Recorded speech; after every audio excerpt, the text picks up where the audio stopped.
नमस्कार, आप सभी का स्वागत है हमारे YouTube channel maths with Pranav Upadhyay पे। कैसे हैं आप सब लोग और कैसी चल रही है आप सबकी तैयारी? आशा करता हूं कि आप सबकी तैयारी अच्छी चल रही होगी। एक लंबे समय के बाद मैं YouTube पर वीडियो बना रहा हूं। जैसे कि पिछले लॉकडाउन में हमने कुछ वीडियो डाले थे अपने YouTube पर चैनल पे, और फिर जब ऑफलाइन क्लासेस शुरू हो गई तो मैं वहाँ बिजी हो गया। लेकिन फिर से वही स्थिति आ गई है कि लॉकडाउन लगा हुआ है और इस पैंडमिक की स्थिति में YouTube सबसे अच्छा साधन है जिससे मैं आप सभी से जुड़ सकता हूँ। तो आज मैं इस वीडियो के माध्यम से एक चैप्टर सिखाने आप लोगों को आया हूँ। ज्यामिति का चैप्टर है। चैप्टर बहुत छोटा है, बहुभुज चैप्टर का नाम है। तो मैं इस चैप्टर की शुरुआत करता हूँ, ठीक है ना। तो किस प्रकार का ये चैप्टर है और इसमें किस टाइप के सवाल आते हैं तो वो हम लोग इस वीडियो में आज देखेंगे। तो मेरी कोशिश रहेगी कि इस एक ही वीडियो में ये पूरा चैप्टर कंप्लीट हो जाए और अच्छे से आप सभी लोगों के समझ में आए। क्योंकि इस समय जो आप सब लोग तैयारी कर रहे होंगे उसमें से आप में से कई सब भाई बहन जो हैं वो UPSI की तैयारी कर रहे होंगे, किसी का टेट CTET का पेपर होगा, या फिर कि कोई SSC GD के लिए प्रिपरेशन कर रहा होगा, किसी का SSC का 10+2 का एग्ज़ाम होगा या CGL 2020 वाला एग्ज़ाम होगा। तो कई सारे एग्ज़ाम अभी जो हैं वो लाइन में लगे हुए हैं, किसी के फॉर्म पढ़ रहे हैं। निश्चित है परीक्षाएं देरी से होंगी, निश्चित है, क्योंकि पैंडेमिक की स्थिति है तो स्कूल कॉलेजेस सब कोचिंग सेंटर बंद हैं, तो परीक्षाएं तो लेट होंगी। लेकिन ये ज़रूर है कि परीक्षाएं होंगी ज़रूर, और जब परीक्षाएं होंगी तो फिर तैयारी भी हमें करनी है, और हमें तैयारी उस स्तर तक करनी है कि जब हमारा परीक्षा हो तो हम बेहतर से बेहतर प्रदर्शन करके आएँ और निश्चित है कि अपनी सीट पक्की करके आएँ, ठीक है। तो चलिए मैं आपके सामने आया हूँ और इस वीडियो के माध्यम से मैं आपको बहुभुज का चैप्टर सिखाऊंगा। तो आप सब लोग ऐसा हेडिंग डाल लीजिएगा, बहुभुज। क्या होता है बहुभुज? तो पहले मैं इसकी आपको परिभाषा लिखवाऊंगा, फिर मैं आपको इसके बारे में बताऊंगा। तो इंग्लिश में इसको बोलते हैं पॉलीगन, ठीक है। बहुभुज यानी कि पॉलीगन, ठीक है। तो भैया मैं अगर आपको बोलूं कि इसकी परिभाषा क्या है बहुभुज की, तो मैं इसको बहुभुज बोलूं या समबाहु बहुभुज बोलूं? समबाहु बहुभुज, ठीक है। तो सबसे पहली बात ये होती है कि बहुभुज चीज क्या है। जैसे मान के चलिएगा मैं आपसे बोलूं 3 भुजाओं से घिरी हुई आकृति, तो 3 भुजाओं से घिरी हुई आकृति क्या होती है? त्रिभुज। अब मैं बोलूं 4 भुजाओं से घिरी आकृति चतुर्भुज, 5 भुजाओं से घिरी आकृति पंचभुज।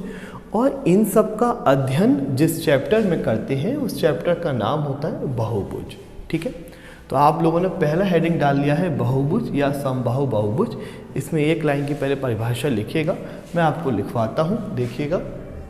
लिखिए मेरे साथ, 3 या 3 से अधिक, 3 या 3 से अधिक भुजाओं से घिरी, भुजाओं से घिरी बंद आकृति, बंद आकृति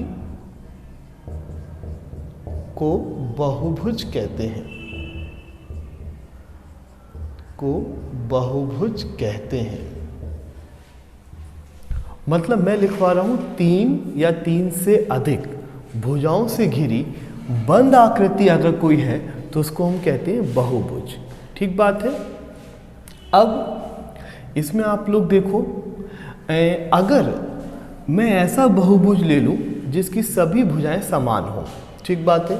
मतलब मैं क्या लूं, देखो यहाँ पे मैं यहाँ पे ले लूं, यदि बहुभुज की सभी भुजाएं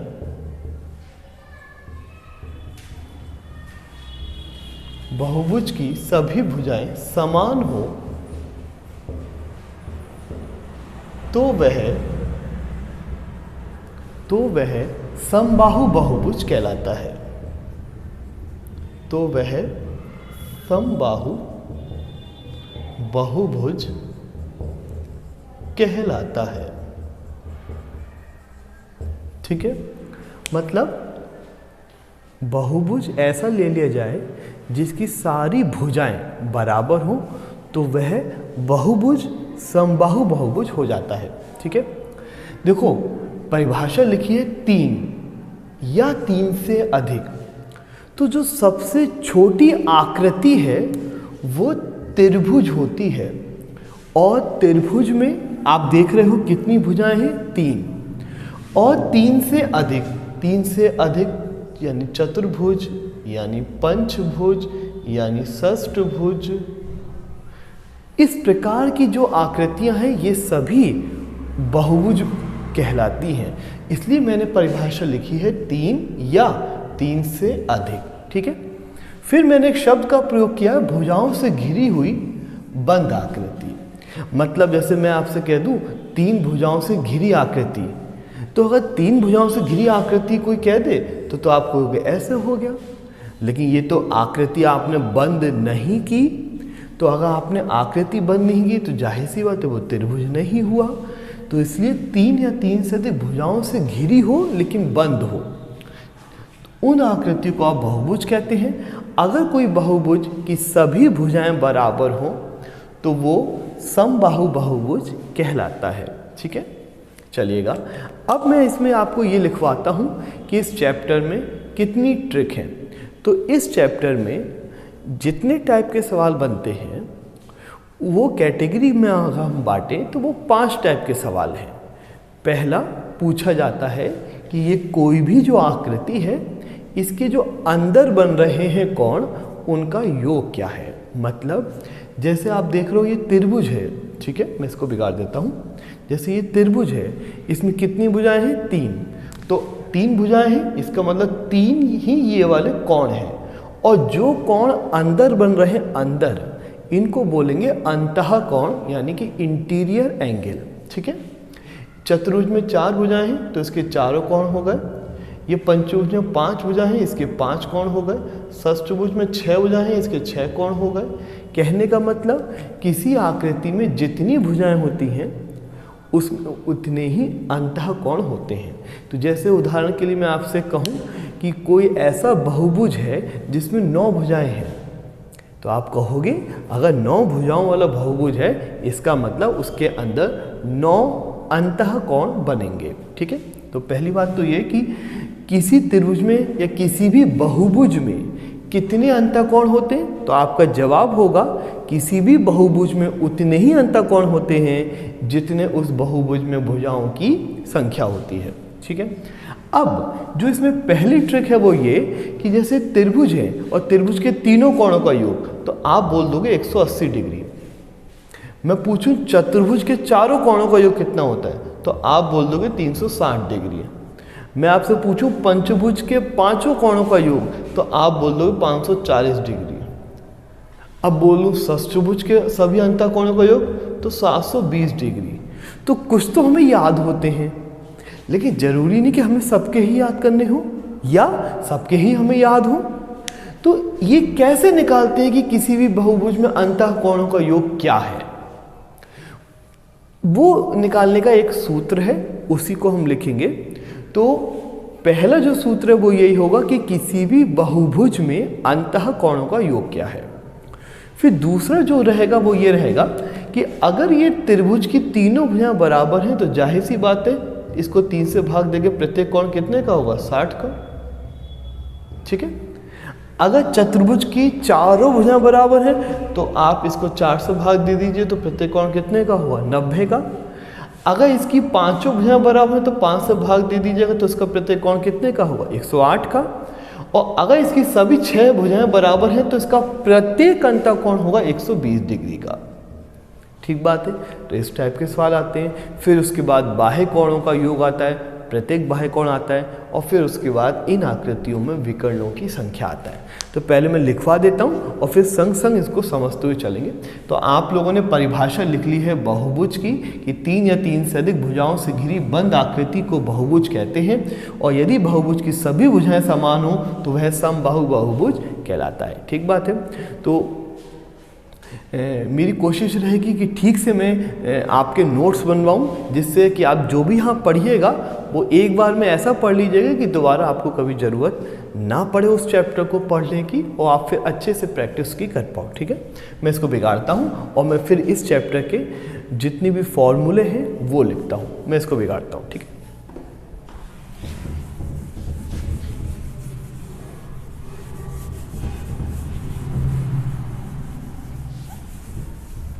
तो अब आप लोग जो फॉर्मूला मेरे साथ लिखोगे वो लिखोगे n भुजाओं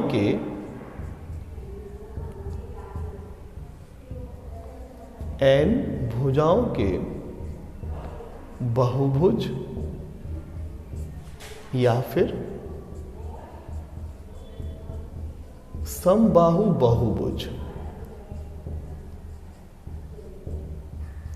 n भुजाओं का कोई बहुभुज है या फिर समबाहु बहुभुज है का अगर आपसे अंतः कोणों का योग पूछा जाए, अंतः कोणों का अगर आपसे योग पूछा जाए तो मेरे भैया आप सूत्र याद रखिएगा 2n-4 गुणा 90 डिग्री।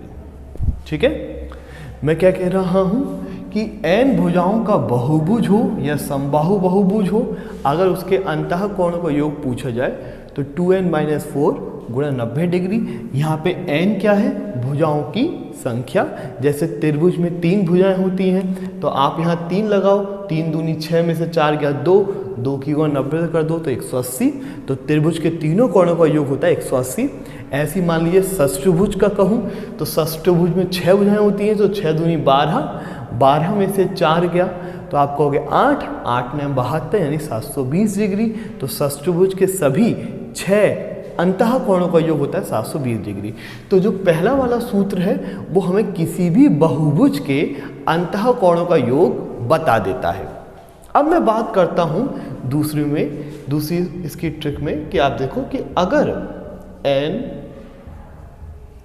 भुजाओं का अगर समबाहु बहुभुज है, n भुजाओं का अगर कोई समबाहु बहुभुज है और इसका आप सबसे प्रत्येक अंतःकोण पूछा जाए, प्रत्येक अंतःकोण, तो आप क्या करोगे? अगर प्रत्येक अंतःकोण पूछा जा रहा है तो आप योग को भाग दे दोगे भुजाओं की संख्या से। मतलब क्या सूत्र बनेगा? सूत्र बनेगा मेरे भैया बहन 2n-4 गुणा 90 और भाग दे दीजिएगा भुजाओं की संख्या से यानी कि n से। ठीक है, तो 2n-4 गुणा 90 डिग्री बटे n। तो जैसे मैं आपसे कहूँ कि षष्ठभुज के सभी 6 कोणों का योग 720 था, अगर 720 को आप 6 से भाग दे दोगे तो आएगा 120, यानी षष्ठभुज ऐसा हो जिसकी सभी 6 भुजाएं बराबर हो तो उसका प्रत्येक अंतःकोण 120 डिग्री का होता है। ठीक है, चलिए अब मैं बात करता हूँ बाह्य कोण का योग यानी कि आउटर एंगल जो बनते हैं किसी भी पॉलीगन में। तो आप अगला लिखिएगा n भुजाओं के बहुभुज हो या समबाहु बहुभुज हो, n भुजाओं का बहुभुज हो या समबाहु बहुभुज हो का अगर मेरे भैया बाह्य कोणों का योग पूछा जा रहा है आपसे कि बाह्य कोणों का योग बताइएगा, तो मैं आपसे ये कहना चाह रहा हूँ कि किसी भी आकृति में बाह्य कोणों का योग हमेशा 360 डिग्री होता है। ठीक बात है, हमेशा 360 डिग्री होता है। अगला है मेरे भैया बहन n भुजाओं का समबाहु बहुभुज हो, मतलब ऐसा बहुभुज हो जिसकी सभी भुजाएं बराबर हो, तो उसमें पूछा जा सकता है का प्रत्येक बाह्य कोण। इसका पूछा जा सकता है आप सबसे, प्रत्येक बाह्य कोण कितना होगा। तो वही तरीका, आप योग को भाग दे देंगे भुजाओं की संख्या से। तो मेरे भैया 360 को आप भाग दे दीजिएगा n से, ठीक है। चलिएगा, अब तो आप ये समझ रहे हैं मैंने अभी 4 ट्रिक लिखी है, और 4 ट्रिक में शुरू की जो 2 ट्रिक है वो एक तो है अंतः कोणों का योग और एक है प्रत्येक अंतः कोण। दूसरा जो मैंने यहाँ पे लिखा है वो ये लिखा है कि बहुभुज में बाह्य कोणों का योग और प्रत्येक बाह्य कोण। और आप ये भी सब समझ गए होंगे कि जब आपसे प्रत्येक अंतःकोण निकलवाएगा किसी भी बहुभुज का या प्रत्येक बाह्य कोण निकलवाएगा किसी भी बहुभुज का, तो वो बहुभुज जो देगा वो ऐसा देगा जिसकी सभी भुजाएं बराबर होंगी, मतलब वो समबाहु होगा, इक्विलेटरल होगा, ठीक है। चलिए, अब इसमें जो लास्ट ट्रिक है वो ये है कि भैया n भुजाओं का कोई बहुभुज हो या फिर समबाहु बहुभुज हो, कोई फर्क नहीं है, चाहे उसकी भुजाएं समान हो या फिर ना हो। अगर n भुजाओं का बहुभुज या समबाहु बहुभुज में कभी आप लोगों से विकर्णों की संख्या पूछी जाए तो फॉर्मूला होगा मेरे भैया n(n-1) बटे 2 माइनस का n, n(n-1) बटे 2 माइनस का n। अगर n भुजाओं को बहुभुज या कोई समबाहु बहुभुज है और इसमें आप लोगों से विकर्णों की संख्या पूछी जा रही है तो फॉर्मूला होगा मेरे भैया n(n-1) बटे 2 माइनस का n। अब भैया देखो ये 5 फॉर्मूले हैं और ये पूरा चैप्टर इन्हीं 5 पे है, तो मैं इसको अब बिगाड़ देता हूँ और मैं आपको बस अब ये बताता हूँ कि सवाल कैसे आते हैं, ठीक है। मैं शुरुआत जो कराऊंगा आपको वो इस लास्ट वाले सूत्र से कराऊंगा कि किसी भी आकृति में विकर्णों की संख्या के सवाल कैसे बनते हैं, ठीक है। मैं इसको बिगाड़ता हूँ और मैं अब जो सवाल शुरू करता हूँ वो पहले सबसे आखिरी वाले से शुरू करता हूँ, विकर्णों की संख्या निकालने से। आपने उतार लिया होगा, मैं इसको बिगाड़ता हूँ अब मेरे भैया बहन।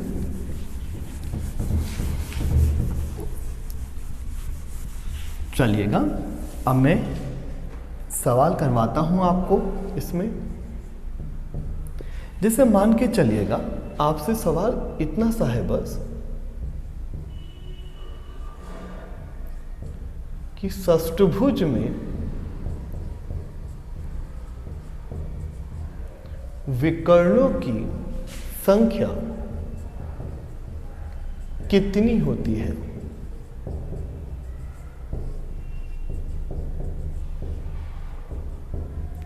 सवाल है षष्ठभुज में विकर्णों की संख्या कितनी होती है। तो 2 तरीके हैं मेरे पास, या तो मैं चित्र बना लूं, तो आप पहले चित्र अगर बनाना चाहो तो षष्ठभुज एक ऐसा आकृति होगी जिसमें कुल मिला के 6 भुजाएं होती हैं इस प्रकार से। और अगर मुझे ये पता करना है कि इसके अंदर कितने विकर्ण होंगे, मतलब कितने डायगोनल होंगे, तो भैया विकर्ण का मतलब क्या है, पहले विकर्ण की परिभाषा क्या है। तो आप लोग कहोगे विकर्ण होता है कि किसी भी बहुभुज के शीर्ष से उसके सम्मुख शीर्ष को मिलाने वाली रेखा विकर्ण होती है, शीर्ष से उसके सामने वाले शीर्ष को मिलाने वाली रेखा। तो जैसे मान के चलिएगा पहला विकर्ण, पहला, दूसरा, तीसरा, चौथा, पांचवा, छठा, सातवां, 8, 9। तो आप बताओ इसमें कितने विकर्ण बने? 9 विकर्ण बने। लेकिन जाहिर सी बात है पेपर में तो ऐसे बना के देखेंगे नहीं आप कि आप बना रहे हैं, है ना। तो उसी के आप लोगों ने ट्रिक लिख ली। अगर कभी भी आपको विकर्णों की संख्या निकालनी है मेरे भैया बहन, तो आपने ट्रिक लिख ली n(n-1) बटे 2 माइनस का n, और भुजाएं कितनी है 6, 6 में से 1 गया 5 बटे 2 माइनस का 6, 2 3 6 और 3 5 15 में से 6 गया तो क्या बचा 9। ठीक है, तो किसी भी बहुभुज में विकर्णों की संख्या निकालने का सूत्र होता है n(n-1/2 माइनस का n। तो आप कभी चित्र नहीं बनाएंगे, आप सीधे सूत्र के माध्यम से सवाल को हल करेंगे। ठीक है, तो बहुत आसान था, ये पहला सवाल था। मैं इसको बिगाड़ता हूँ और दूसरा सवाल लिखता हूँ। ठीक है, बिगाड़ता हूँ इसको मैं भैया। देखिए अगला सवाल,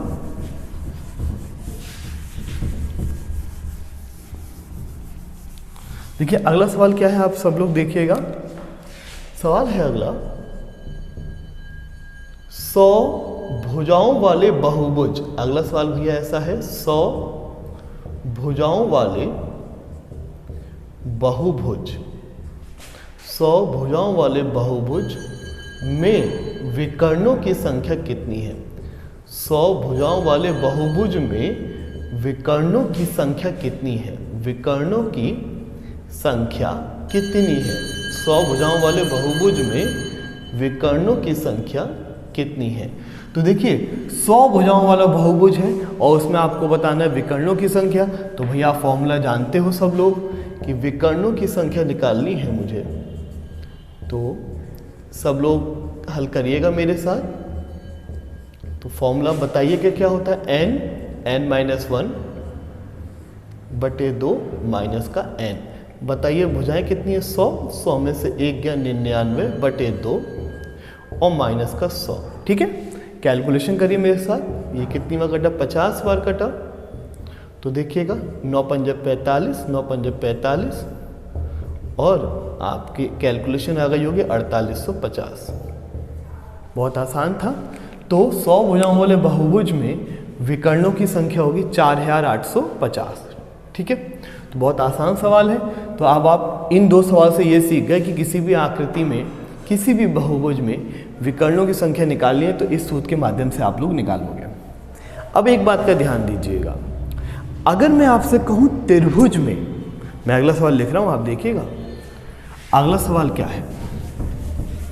त्रिभुज में विकर्णों की संख्या कितनी होती है? त्रिभुज में, तीसरा सवाल देखिएगा।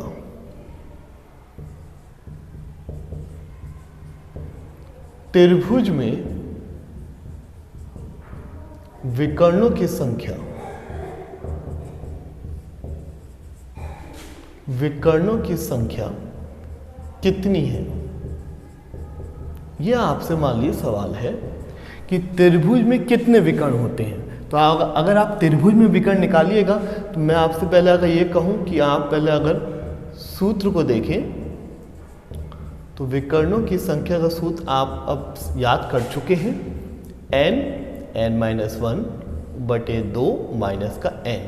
अगर मैं त्रिभुज की बात करूं तो 3 भुजाएं हैं, इसका मतलब तो 3 में से 1 गया 2/2 माइनस का 3। आप देखो कैलकुलेशन क्या है, 0। इसका मतलब त्रिभुज में विकर्ण नहीं होते। आप खुद समझो इस बात को। अगर मैं आपसे कहूं कि ये त्रिभुज है और आप विकर्ण बनाइए तो आप कहोगे कि विकर्ण का मतलब होता है शीर्ष को शीर्ष से मिलाना। तो आप किस चीज को किस शीर्ष से मिलाओगे? अगर इसको इससे मिलाओगे तो ये विकर्ण नहीं है, ये तो भुजा है। इस शीर्ष को इस शीर्ष से मिलाओगे तो ये भी भुजा है। मतलब आप किसी भी शीर्ष को किसी अन्य शीर्ष से मिलाओगे तो यहाँ पे विकर्ण नहीं बनेगा। तो आप कभी पढ़े ही नहीं होंगे ये वाली बात कि त्रिभुज का विकर्ण, क्योंकि त्रिभुज में विकर्ण होता ही नहीं है। ध्यान रखिएगा, पेपर में सवाल आता है कि त्रिभुज में कितने विकर्ण होते हैं, तो आपको उत्तर है त्रिभुज में एक भी विकर्ण नहीं होता। त्रिभुज में विकर्णों की संख्या 0 होती है। ठीक बात है। चलिए मैं एक सवाल और लिखता हूँ विकर्ण पर, फिर हम लोग अंतःकोण और बाह्य कोण पे आ जाते हैं। मैं इसको बिगाड़ता हूँ और आप अगला सवाल देखिएगा सब लोग। देखिए अगला सवाल,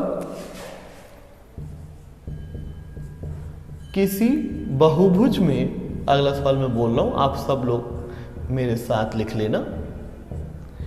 किसी बहुभुज में विकर्णों की संख्या, किसी बहुभुज में विकर्णों की संख्या 27 है। किसी बहुभुज में विकर्णों की संख्या 27 है और आप लोगों से पूछा जा रहा है कि इस बहुभुज में कितनी भुजाएं हैं। इस बहुभुज में कितनी भुजाएं हैं? इस बहुभुज में कितनी भुजाएं हैं, इस बहुभुज में कितनी भुजाएं हैं। और मैं विकल्प भी लिखूंगा, इस बहुभुज में कितनी भुजाएं हैं। तो यह आपसे भैया पूछा जा रहा है और विकल्प मैं लिख देता हूं 8, 9, तीसरा विकल्प है 10 और चौथा विकल्प है 11। ये है, ठीक है। तो ये आपसे पूछा जा रहा है किसी बहुभुज में विकर्णों की संख्या 27 है, तो इस बहुभुज में कितनी भुजाएं हैं। जरा आप मुझे हल करके बताओ कि आपके हिसाब से क्या आंसर है, ठीक है। जरा करके बताइएगा सब लोग मुझे इसमें।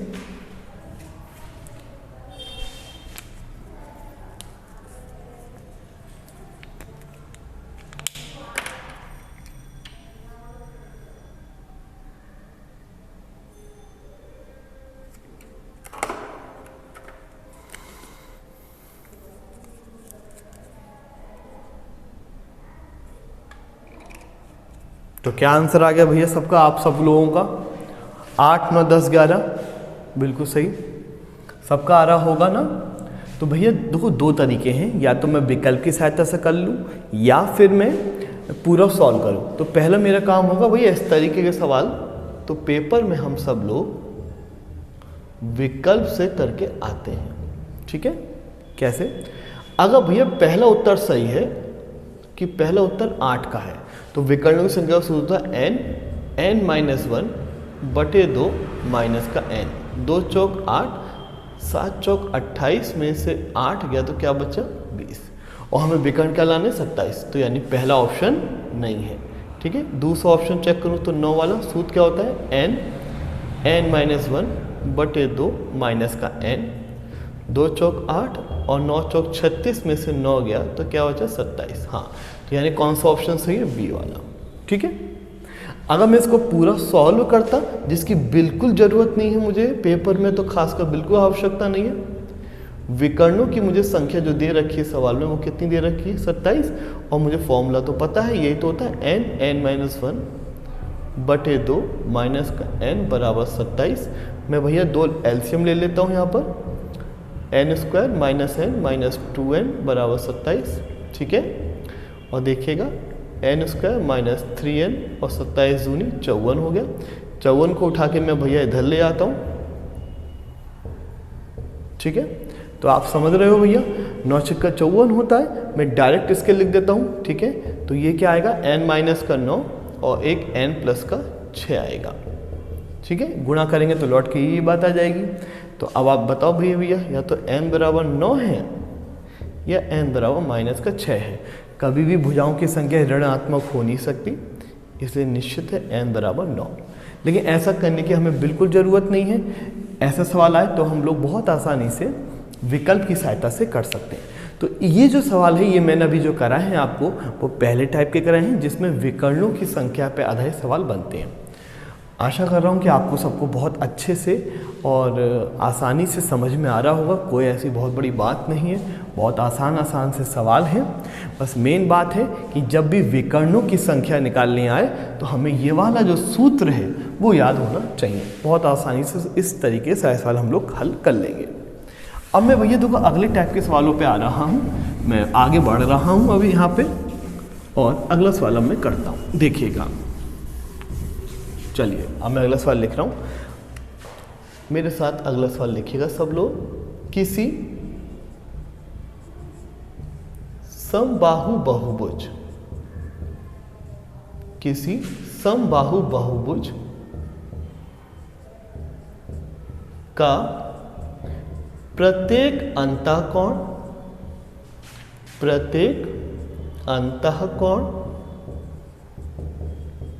तथा प्रत्येक बाह्य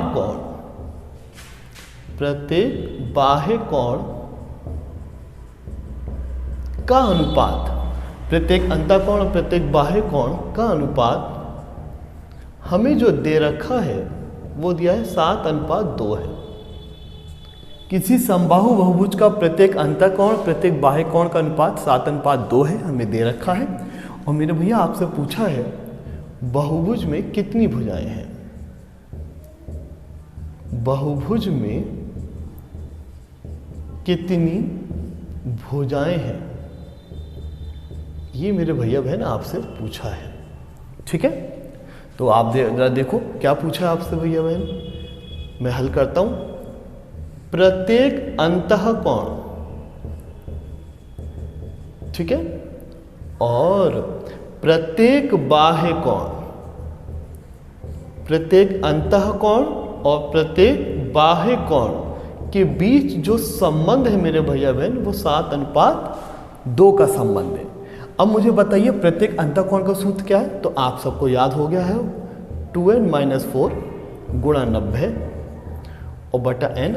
आप पन्ना पलट के देखो, आपने ये तो लिखा था पीछे, और मैं जब बोल रहा हूँ पीछे लिखा था तो भैया आप, मुझे लग रहा है कि आप सब लिख ही रहे होगे, और लिख नहीं रहे हो तो देखो भैया गणित कभी भी देखने से नहीं आती।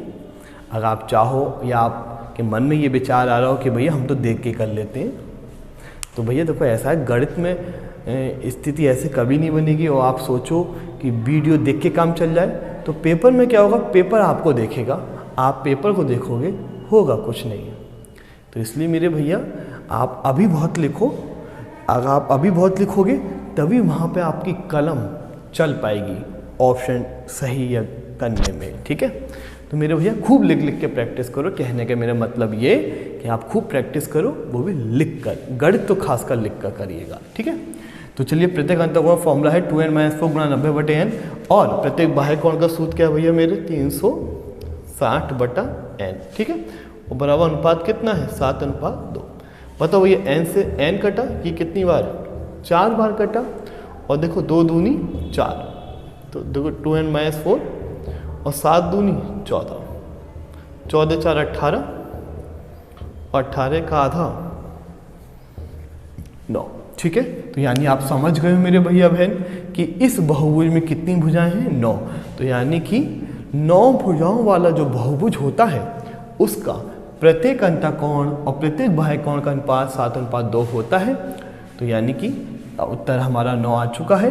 तो प्रत्येक अंतःकोण प्रत्येक बाह्य कोण का अनुपात 7:2 है। ठीक है, चलिएगा, बहुत आसान सा सवाल था, आपकी सबकी समझ में आया होगा। मैं इसको बिगाड़ता हूँ और फिर से अगला सवाल लिखता हूँ। चलिए, अब मेरे भैया देखो अगला सवाल अच्छा सवालों में से एक सवाल है, आप सब करके मुझे दिखाना, और बहुत आसान भी कैलकुलेशन है, कोई ऐसी दिक्कत वाली बात नहीं होगी। पहले मैं आसानी लिखता हूँ। चलिएगा, एक सवाल और। एक बहुभुज का अंतःकोणों का योग, अंतःकोणों का योग, एक बहुभुज का अंतःकोणों का योग, कॉमा बाह्य कोणों के योग का, बाह्य कोणों के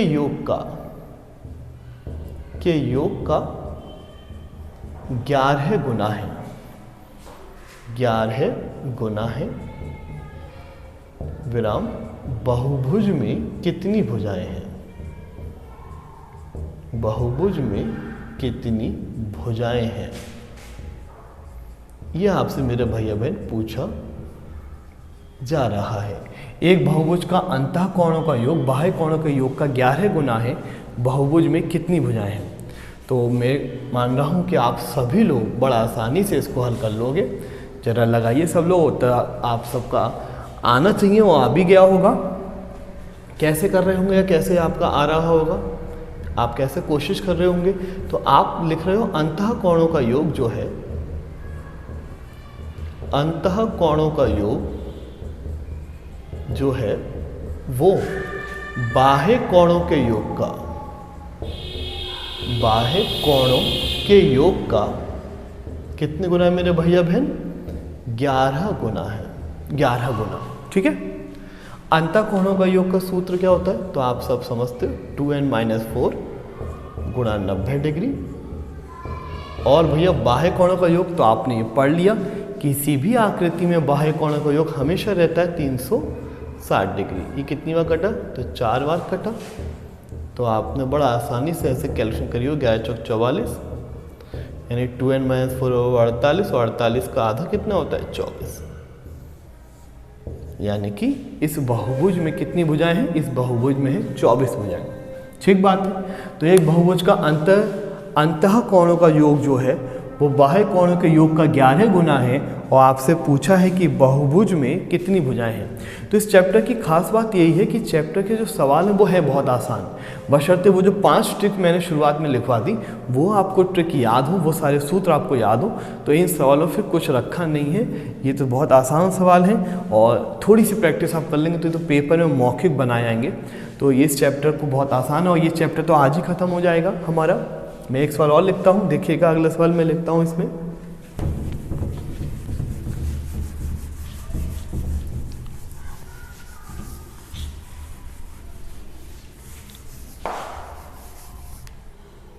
चलिए मैं अगला सवाल लिखता हूँ एक और। इसमें ये अच्छे सवालों में से एक सवाल है, देखिए। 2 समबाहु बहुभुज, 2 समबाहु बहुभुज में भुजाओं की संख्या का अनुपात, 2 समबाहु बहुभुज में भुजाओं की संख्या का अनुपात, भुजाओं की संख्या का अनुपात 1:2, 1:2 तथा प्रत्येक अंतःकोण का अनुपात, तथा प्रत्येक अंतःकोण का अनुपात, तथा प्रत्येक अंतःकोण का अनुपात 2:3 है। 2:3 मतलब 2 समबाहु बहुभुज हैं, उनमें भुजाओं की संख्या का अनुपात तो 1:2 है और प्रत्येक अंतःकोण का अनुपात 2:3 है। तो ये बहुभुज क्या है, आपसे पूछा है भैया मेरे ये बहुभुज क्या है। तो ये सवाल है हमारा, ठीक बात है।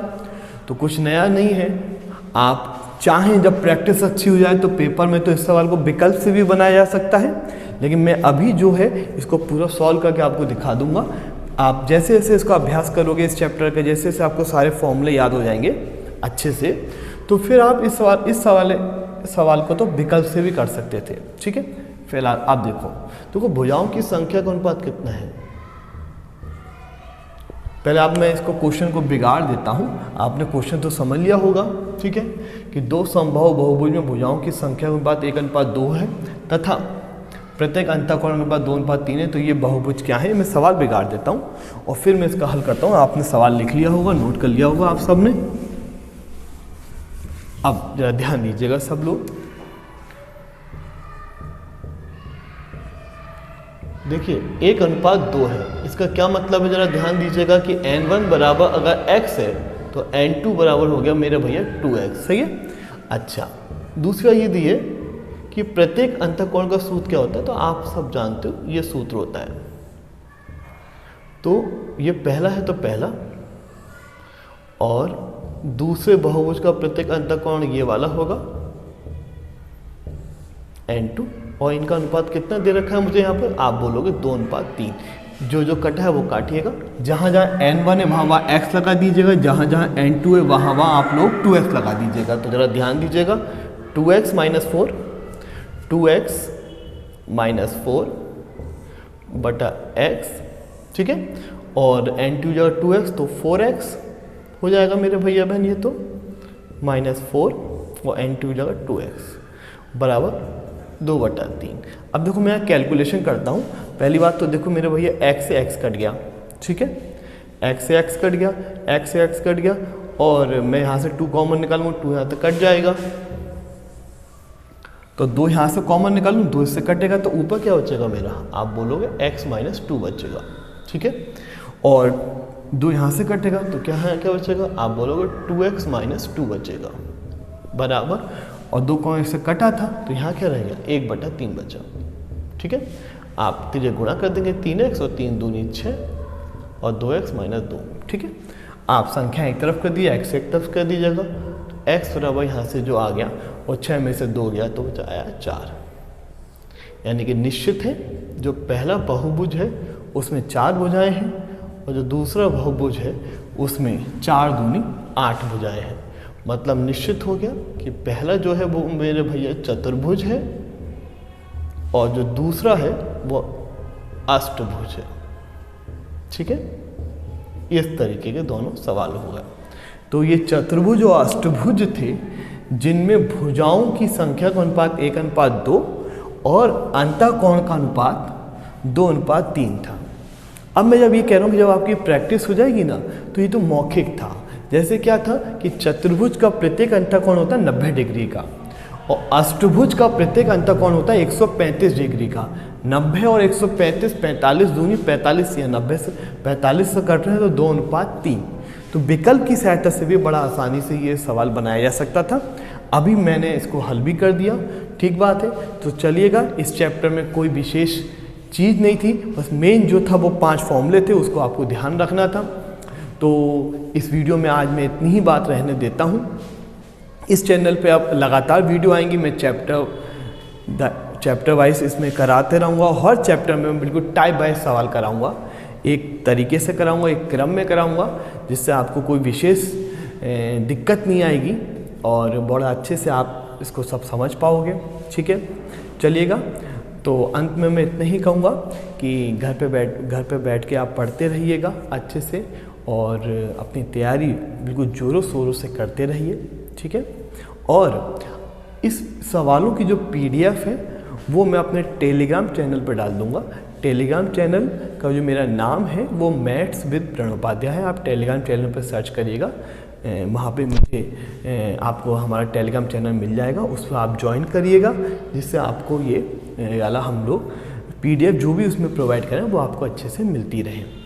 तो चलिए, अंत में इतना ही कहूँगा कि आपको कुछ पसंद आया हो तो चैनल को लाइक करिए, सब्सक्राइब करिएगा और बेल आइकन को प्रेस करिएगा, जिससे कि हमारी जो लेटेस्ट वीडियो आए उसका नोटिफिकेशन आप सबको मिलता रहे। धन्यवाद।